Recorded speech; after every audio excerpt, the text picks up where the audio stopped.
The next part of our agenda is our guest speaker. We actually have a guest speaker tonight by the name of Alex Dumas. He is here to do a special presentation for us professional business folks in the Win-Win Communicator, a new way for leaders to listen. I'm going to allow Alex to introduce himself fully. He is going to be with us for about 30 minutes, and then after he is done with his presentation, we will get into some chapter business for the last 15 minutes, and cut the time a little bit because we started this a little bit late. So if you all could put your hands together right now.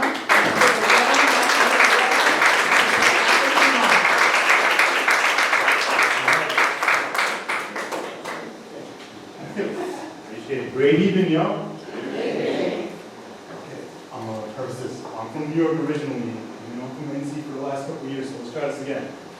Great evening. Great evening. All right. This is going to be a dialogue, not so much of a monologue, so audience participation is very much necessary, required, and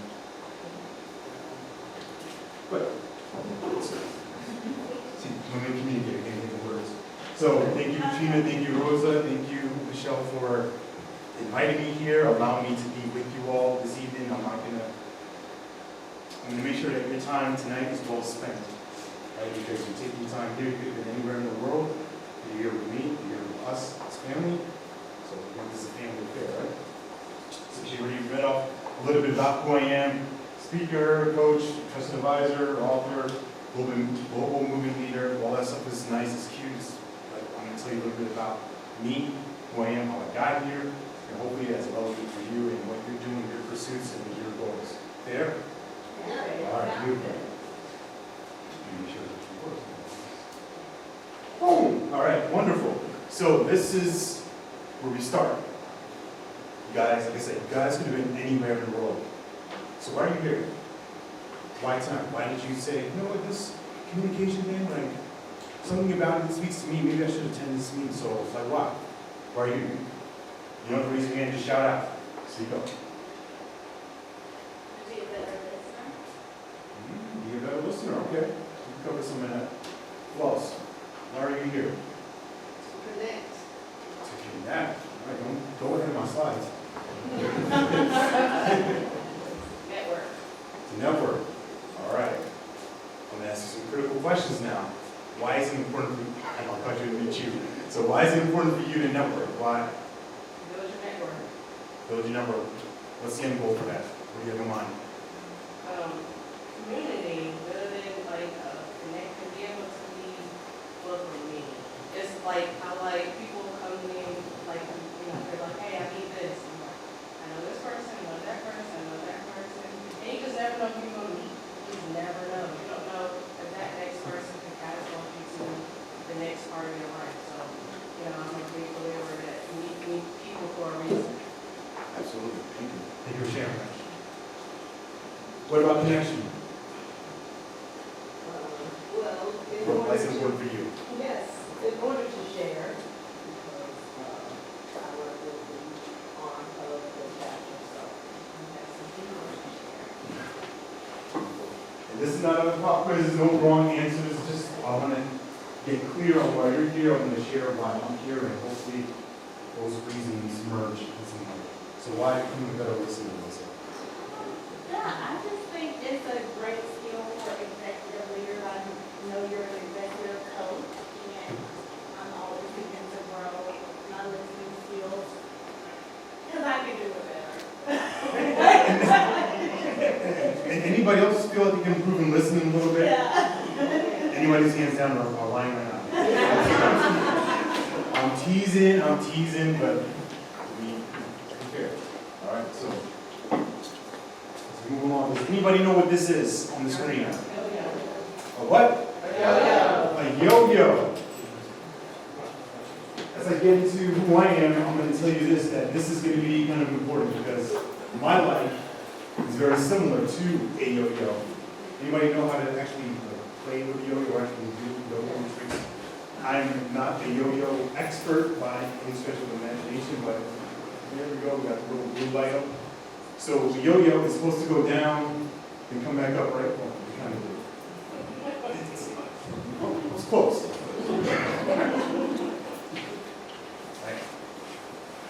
goes down and goes up. So there's going to be certain times in this conversation, right? It's not a presentation, it's a conversation. I'm going to ask you a critical question. I'm going to ask you, where we at? And depending on how you're listening to my story and how it connects to you, you're either going to say down or so when I say where we at, we're either going to say Down. Or beautiful, love it. So like I mentioned, I grew up in New York. I'm from Long Island originally. Been out here in this beautiful state, NC, for now almost 7 years. And when I was growing up, I'm the youngest of 4 children. Now that's important, just listening to me right now. This is my beautiful family. Father, my mother, rest her soul, my older sister, my older brothers. Now I said I'm the youngest of 4. How many kids do you see up there? 3. 3. Interesting. When I was about 5 or 6 years old, I looked at this picture. This is one of my first real conscious memories. I saw this picture, and I had a critical question. I looked at it and said, Where am I? Where am I? where am I? It's a fair question, right? So I looked at the back of the picture, thought maybe I fell off there. I tried to see around my brother's big head and see if I was in my mom's belly. I didn't know what being pregnant meant, but I knew that somehow I should be in there, but I wasn't. And I made up a story right then and there on the spot. So this is a quick distinction about truth and facts. The facts of the matter is, I wasn't born yet, so there's no way I could have ever been in this picture. But the truth I made up was, I don't exist. I'm not important. I'm not here. And that is a way of being that I carried with me for most of my adult life. I'm not here. I don't exist. I'm not important. You would have thought, easy remedy, why don't you just ask your parents to just take another family forward? That would have wiped out 30 years of misery. But when you make up a story, when you believe a truth, that's what it is. It's a condemnation, a sentence. This is how it is. This is how it'll always be. There's nothing I can do about it. My voice doesn't matter. I don't exist. And I just wanted to say this real quick. I had a great childhood. So when I do these thoughts, people are like, oh my God, you're poor. Like, this is what my internal story is. This is my compass. I was coming from this place. But all in all, if I look back, I was safe, I was protected, I was loved, I was fed, I was cared for. But the story, I'm not here. Now, when we're communicating, I'm going to share with you, or at least, let me see this way. I'm not really here to teach you anything tonight. I'm here to just create an awareness of who we're being. Because who we're being is going to speak much more loudly than our actual words do. And I'm a big believer of words matter, as in words create. Someone had to speak this table into existence. Someone had to speak this microphone into happen. All of you had to be spoken into life. I spoke myself into death, essentially, because I didn't believe that I was important enough to speak up for myself. Anybody ever feel like that before? You want to say something, you want to express it into the world, but you don't think your voice really matters, how important enough, who's going to listen, how longer. So you have a choice. This first choice is looking at production or destruction. My story as a kid caused a lot of destruction. Destruction of connecting with people, destruction of my own self-esteem, my own identity. What that led to was me going into schools, acting out, trying to fit in, doing whatever it took to make sure that I stood out but didn't quite fit in. I was always out of step. My parents, you know, you hear from Haiti, everyone spoke Haitian Creole, except you guys, this guy, right? So all I was doing was collecting evidence of I don't belong, evidence to support that I don't belong here. My parents would put me in Catholic schools. I would be one of the few faces of color in the room. Identity crisis presentation? Might, maybe. So here we have the choice when we're looking at how we can collaborate with people. Do we want to be productive? Do we want to actually make something happen useful? Or do we want to sit back, fold arms, stay there, not do anything, let everybody else have their fun, let everybody else make the decisions, and still feel disempowered? And this is all this is, it's just a choice. I didn't recognize that I had a choice as a kid. I'm a powerful creator, and I created a story of I'm not here at 5, 6 years old. So these are some questions, some thoughts to think about when it comes to collaboration. This is like my first ingredient, first element of what we call win-win communication. So think about, am I loyal to this vision, right? In your works, in your occupations, are you loyal to what you're doing? And that may sound a little extreme. Loyal, I gotta give my life. No, you don't have to give your life. But how are you showing up? Are you here? Are you present? Are you actually involved, engaged? Or you're just like, this is another thing, another day. When I think about this question here, the second one, can I love this person intensely? And you might be thinking, oh, this is not the kind of communication seminar I'm here for. But love. Can I love what this person's about? Can I love the essence of this human being in an intense manner? Not just passive or as the kids would say, but intensity. I'm with this person. I am dedicated to this person. I am loyal to this person. In your commitment, are you a generous listener? Think about it in your work right now. When you actually do that. When you picture in your mind right now one person in your life, maybe in your personal life, your professional settings. Who's somebody that if I had a great conversation with them, this day would be a lot better. My experience at work, my experience at home would be a lot better. Just have that one person in your mind. That's all I need you to do, just one person. And think about this person. Am I listening to them generously? Really? Like, are you doing this like 1 year and making sure it doesn't go out the other? Or is it just white noise, you're speaking, la-da-da-da-da, you're going about your day, and they feel very on the scene? How does that feel for you? Have you ever had somebody not listen to you? Have you ever spoken and you're like, did you get it? You're like, what? They're in their phone, they're in la la land. There's no judgment on them, but this is an opportunity for you to be the example, for you to be the stand-up. Listen, and be generous with this, loyal to this vision. And I'm just going to love this person intensely. I'm going to love this person in spite of myself sometimes. So, yeah, that's little me, right? That's first grade. And I share that picture because I want you to picture you, right? Little you. Maybe you didn't have laser, maybe you use the library books, I don't know. But growing up, like I said, I was always just on the outside. I was inside with people, but always on the outside. Never quite fitting in, always just out of step.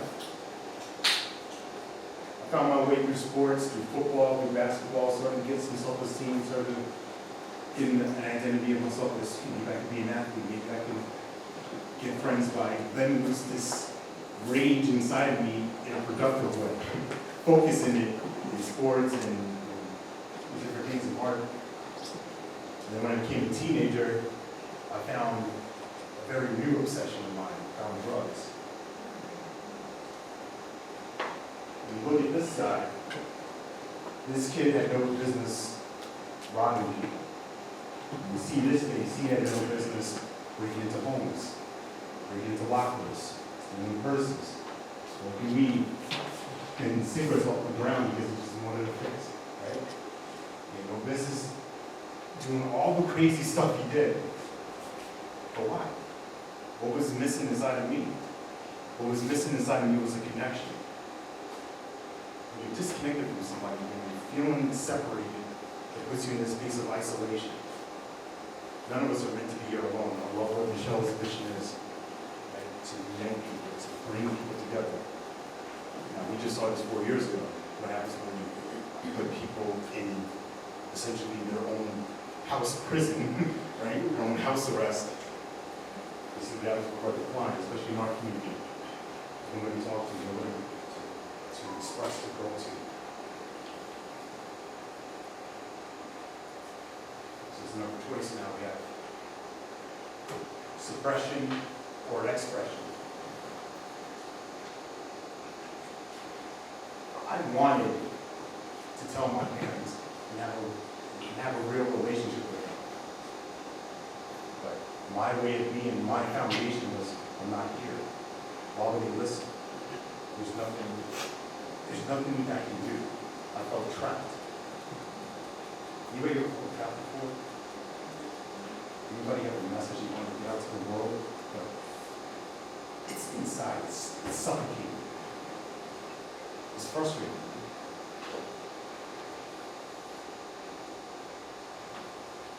You're all in positions right now where you can make a major change. You may not think that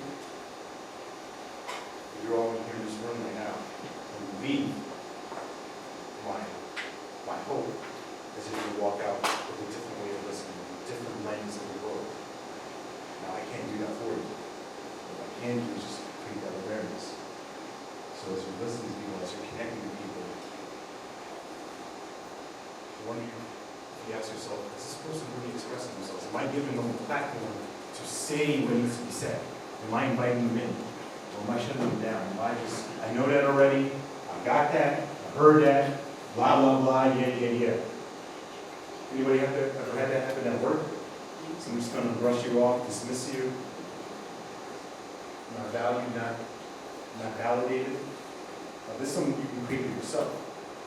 You don't need an outside, external catalyst to do this.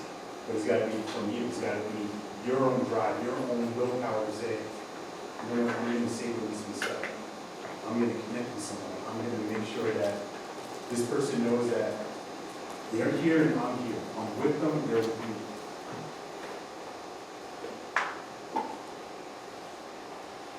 So when we're connecting with folks,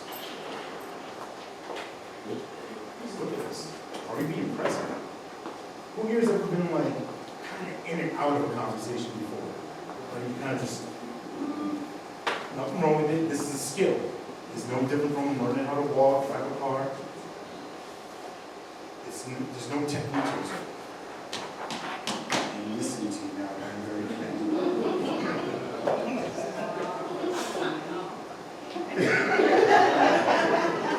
It's just a way of being. It's just a way of being. I want to be present with this person.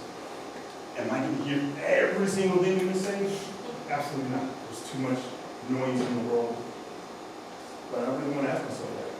Where am I at right now? When we think about that picture, me, little boy face, do you think I'm coming from a place of really being present and connected with people? Am I down or am I up in that space? Down. And all I want to do is come back up, right? You've heard like Eric Thomas's speech about wanting to succeed as bad as you want to breathe. Well, I want to express myself, but I don't have any voice. I don't have any. Who's going to listen? Nobody's listening. And that's frustrating. That's the stuff that makes people go out and harm other people, and they're not seeing it. That's the stuff that makes somebody want to kill somebody. That was my thoughts. All day long, I was thinking about, who can I get? I'm going to get this person. I'm going to get this person. Because I'm disconnected, I'm not even going to exist. I love thinking about being decisive, right, when I'm connecting with somebody. Like, how is this decision going to affect me? How is this decision going to affect me? How's it going to affect their life? How's it going to make them better? And I ask this question intentionally, am I being relentlessly optimistic?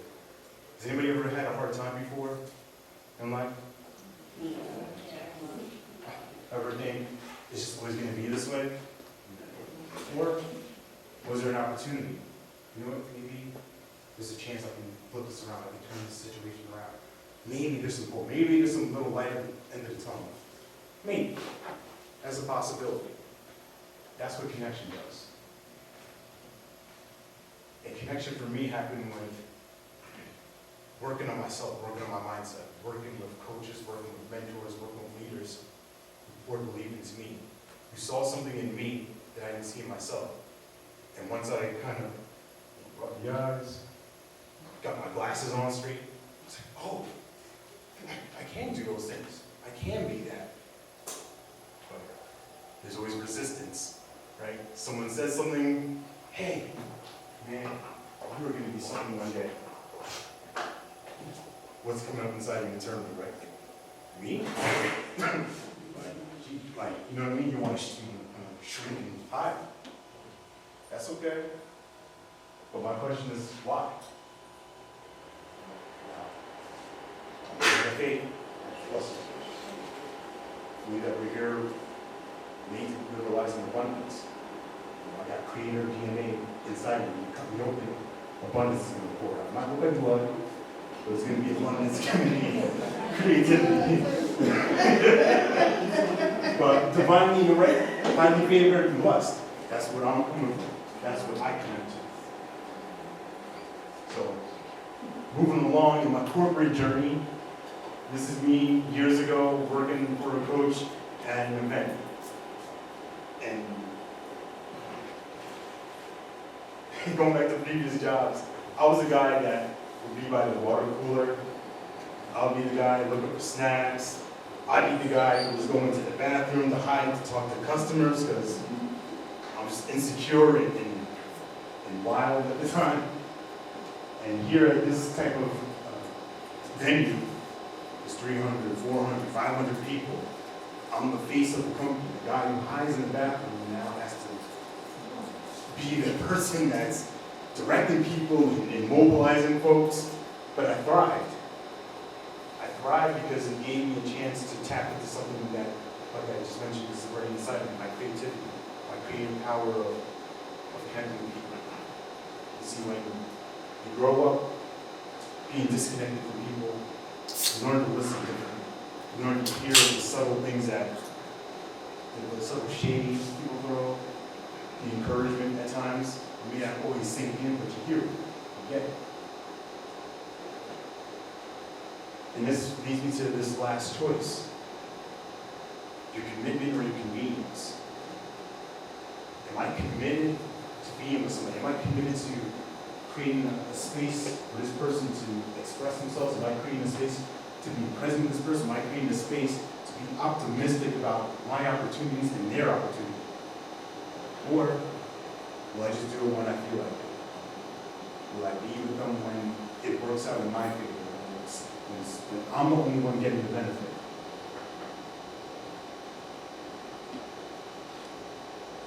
So we get into creation. Curiosity is my superpower. Because if you spend time alone, you think, oh, why is it this way? Right? I would ask myself these, what I call now disempowering questions. Why am I like this way? Why can't I have this? Why doesn't she like me? Why does he need to? Right? I would, everybody, why? And through this work, this deep work that I've been a part of now for the past 10 years, I started to ask different questions. What do I want to create? What's available to me? Who can help me? Now that gets the mind turned into, okay, this is not me. I actually have resources available that can support me. Am I enthusiastic? Who here has ever done a job that you're like, it wasn't your best, you got it done, but it wasn't like, you wouldn't put it on the refrigerator, right? You wouldn't put the report, you wouldn't put this thing up there, right? It's not going to be a gold medal, not going to be a trophy. So what happens when we're enthusiastic, right?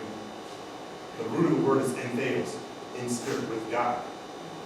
What happens if you approach things with God's spirit? Massive creativity.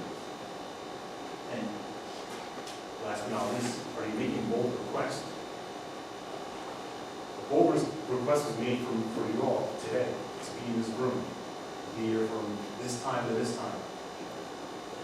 If Rosa was like, hey, I'd like for you to please be, or could you just, if you could, if you just, right? That doesn't move.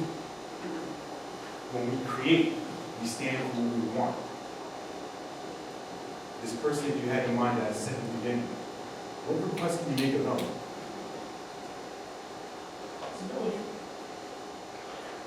So I shared a little bit of the sob story. It doesn't end bad. This is right.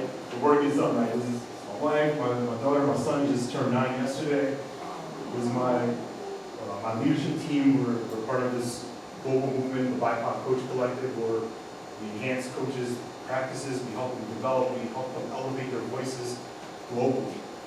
Because, as I'm sure you may have experienced here as Black MBA associates, there's not too many, at least not enough representation here. So this is what we're here to do in our space, in our industry. And here, the kid who wouldn't want to speak, the kid who wouldn't want to talk, the kid who just made jokes to keep people at a distance, at an arm's length, to make sure that nobody really got to know who the real me is. Speaking in front of hundreds of people, dozens, whatever. Why? Because I have a voice. It matters. My words matter. My voice matters. My story matters. So I wanted to show you one thing. This is really fun. This is the power of the subconscious, right? So every 2 years, me and my family do biannual family photos, right? So this is the first one we did, 2016.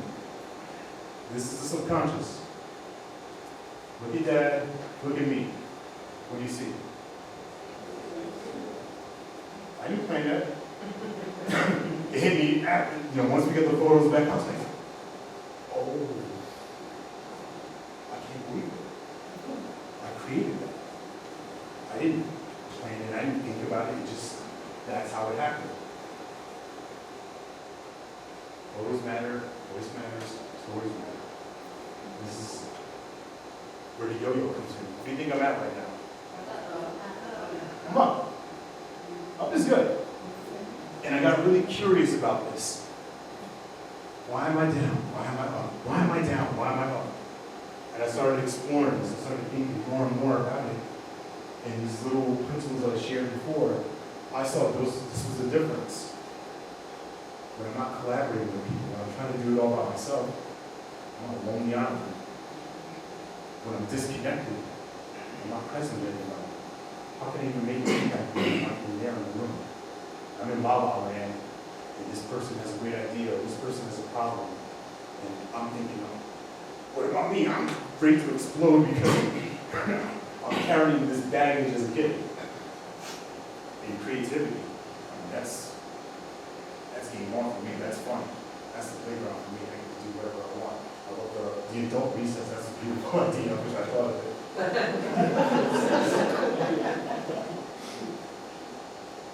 So these are some ideas, some things to take away, to think about as you move forward in your day and in your life. When you're connected, what are you consciously creating, right? There's a difference. Consciously.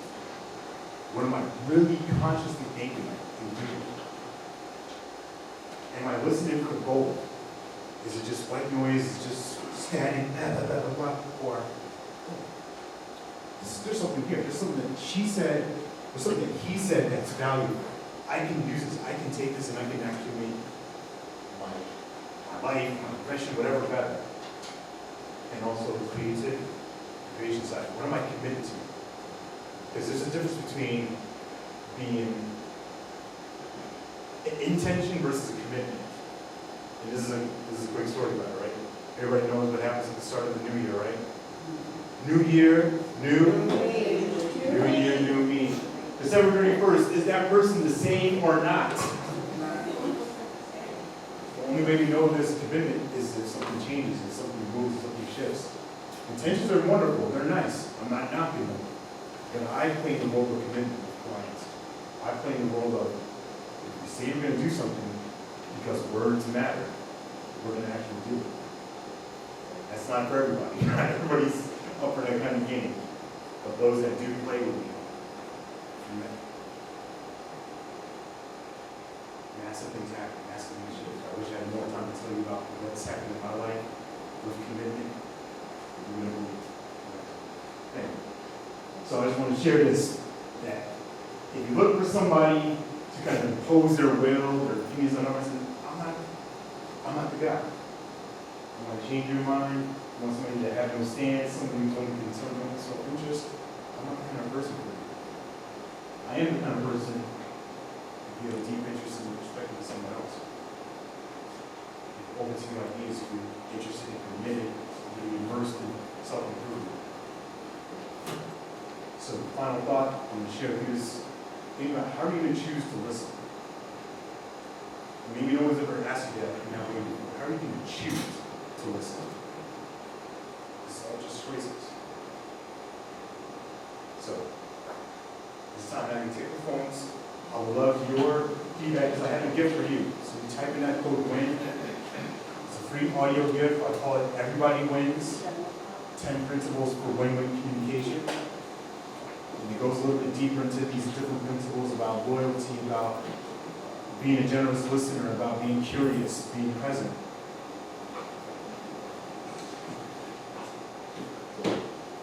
It's going to lead you to a quick survey. Just give me some feedback, what you loved, what you didn't like. I don't care. It's not going to hurt me. It's going to help me get better for the next group, next organization, next set of folks I'm here to serve and support.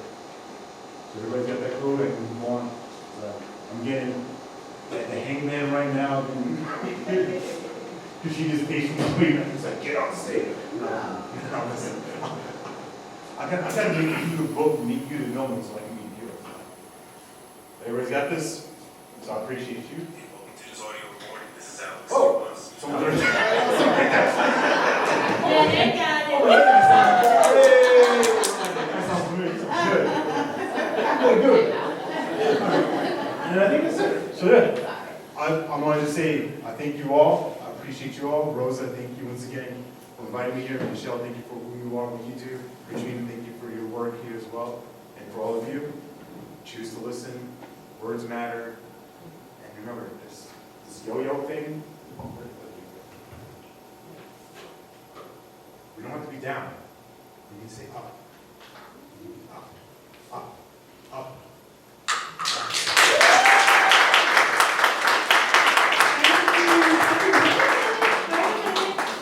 So I wanted to know if there was any questions for Alex. I know we don't have too long for questions, but we always like to ask some. So I know this subject about communication, you don't hear it often, right? You don't hear people talking about choosing to listen. But you dropped some really valuable nuggets about being present and knowing that we have a choice to show up and that we write our own narrative and that we should be relentlessly optimistic about our own narrative because it impacts your life, years of your life. So we thank you for being vulnerable with us and for opening up and sharing your life with us today.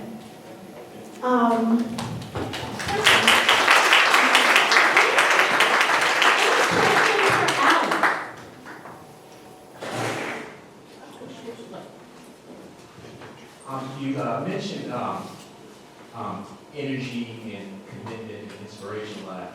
So when two people are sharing the same passion, intense passion, but you just don't see eye to eye, what's a good strategy for handling that?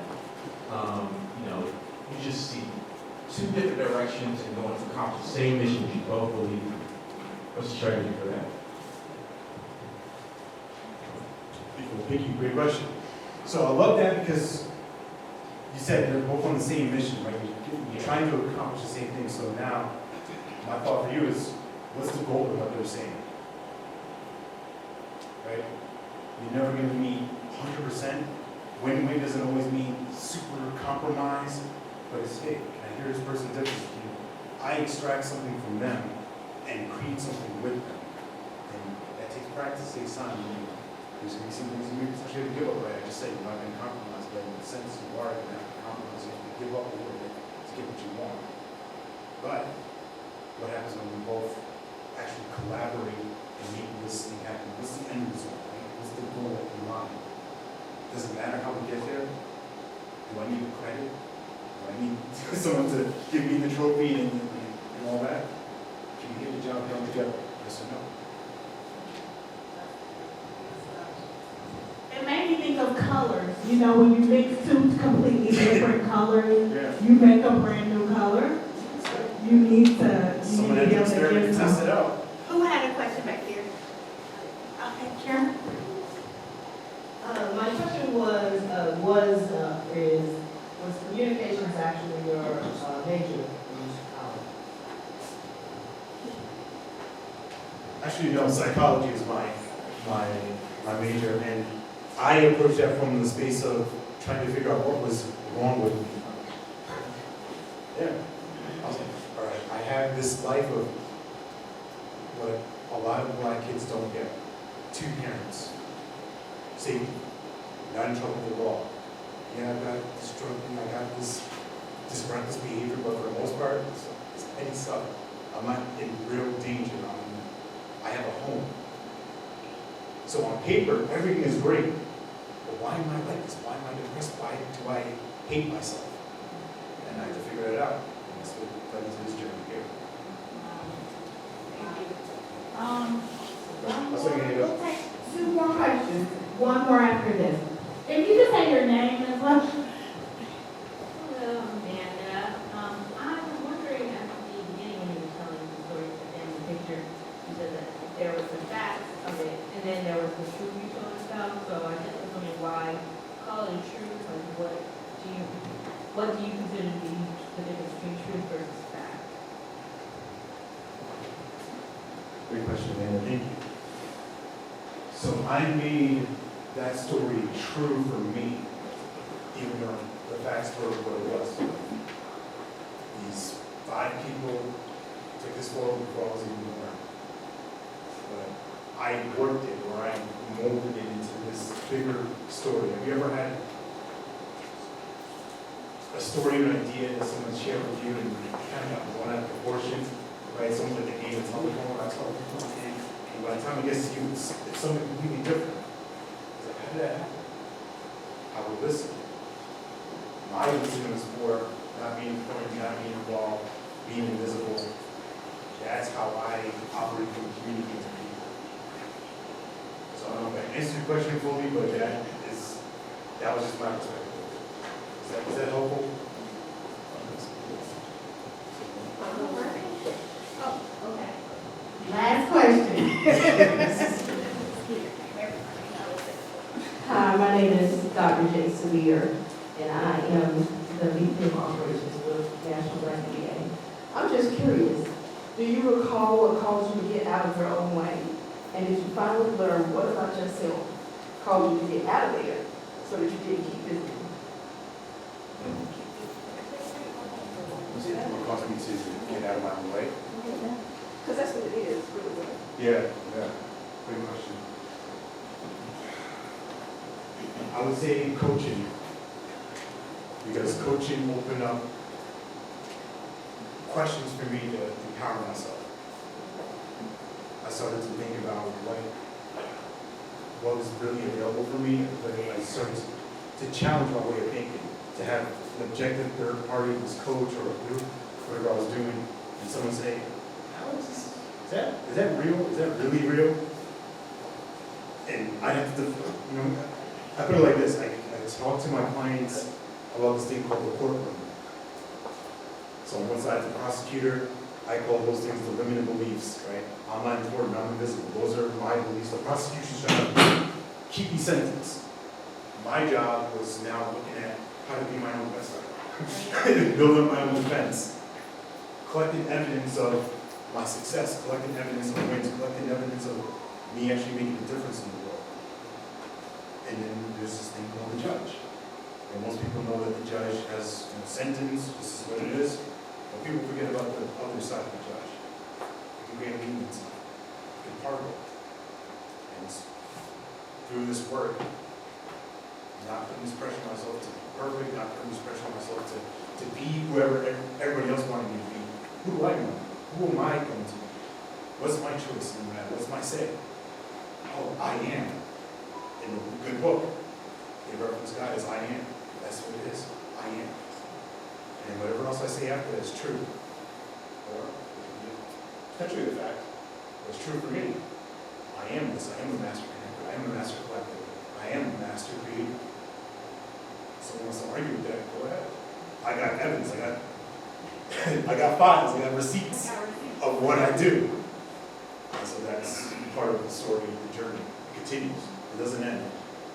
Because that little boy, he's still in here. He still creeps up every now and then. It's like,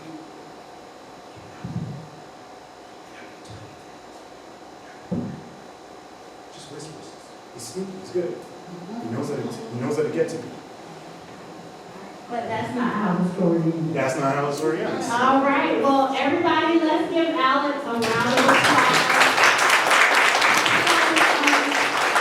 We are going to wrap up with some chapter business. I'm going to turn it over to Katrina and